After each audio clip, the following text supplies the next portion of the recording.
because of the escalation of the war in the Middle East caused by Donald Trump and Netanyahu attacking Iran. And if you watch CBC, you might be under the impression that all Iranians support the attack and vicious bombing on Iran, if you watch the news in Canada. But I don't think that's actually the case. And in fact, we've been working with the Iranian Canadian Congress, and they've been presenting a different view that isn't given as much airtime as perhaps it should be. We had a wonderful event about a week ago with Mona Hassemi from the Iranian Canadian Congress. She warned about the very thing that was about to happen. She warned everybody that a major war was coming and that we needed to oppose it. So we're very glad to be working with the Iranian Canadian Congress. They were in Toronto yesterday for the rally in Toronto, and that is in fact our next speaker. It's from the ICC. It's Ehsan Ashrafipour from the Iranian Canadian Congress. So we're very grateful that you could come all the way over here, and that you could also be participating in yesterday's wonderful rally in Toronto. So yes, come on up, please.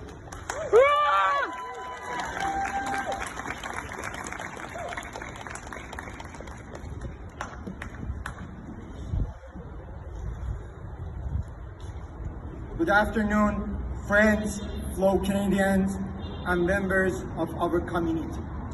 Thank you all for being here today and for raising your voices for peace, justice, and respect for international law. I'm here on behalf of my beloved country, motherland, Iran, and on behalf of Iranian Canadian Congress. This past Saturday, February 28th, many people around the world woke up to devastating news. The United States and Israel had launched military attacks on Iran, escalating tensions that had been building for years into a full-scale war. In just the first days of this conflict, reports indicate that more than 1,000 Iranian civilians have already lost their lives. Today it's around 1,400 people. The Iranian Canadian Congress immediately mobilized along with partner organizations across Canada to bring people into the streets and protest these illegal attacks against a sovereign nation. Among the earliest and most horrifying reports was the bombing of a girls' elementary school in the southern town of Mina. Shame! It's a very small town. It's a very small town. 185 innocent girls has been killed. Shame! Initial reports spoke of dozens of murdered school children. Since then, the number of victims reported in that attack alone has risen dramatically. International organizations and activists have condemned the strike, with humanitarian groups warning that children are once again paying the highest price for geopolitical aggression. At the same time, the war has escalated with shocking developments, including the assassination of Iran's head of state, the supreme leader, Ayatollah Khamenei. Shame! Regardless of anyone's political views, and that's very important, the targeted killing of a head of a state is an extraordinary escalation that threatens to plunge the entire region into deeper instability and violence. Let us also be clear about something else.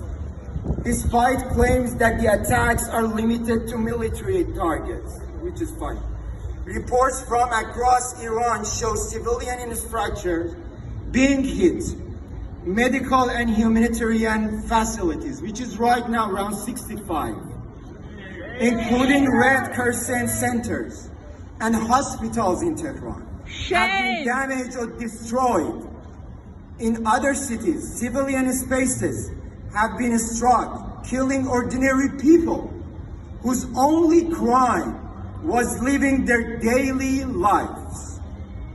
War does not bring security. It brings devastations to families, communities, and future generations. Yet, instead of clearly condemning these acts, Canada's political leadership has chosen language that obscures responsibility. Shame! Prime Minister Mark Carney referred to the war as merely Iran-related hostilities, and once again repeated the narrative that Iran is the principal source of instability in the Middle East. This framing ignores that the reality that the current conflict began with military attacks carried out without authorization from the United Nations and without regard for international law. It is deeply troubling the Canada, our country, a nation that claims to defend international law and human rights, has aligned itself politically with the very powers responsible for launching these strikes. Canada should not be echoing the language of war. Canada should be calling for an immediate ceasefire. Canada should be defending international law. Equally for all nations, not only when it suits powerful allies.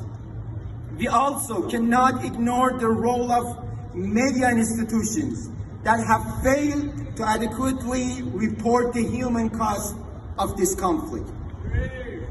Shame! The voices of anti-war Iranians and Iranian Canadians deserve to hear.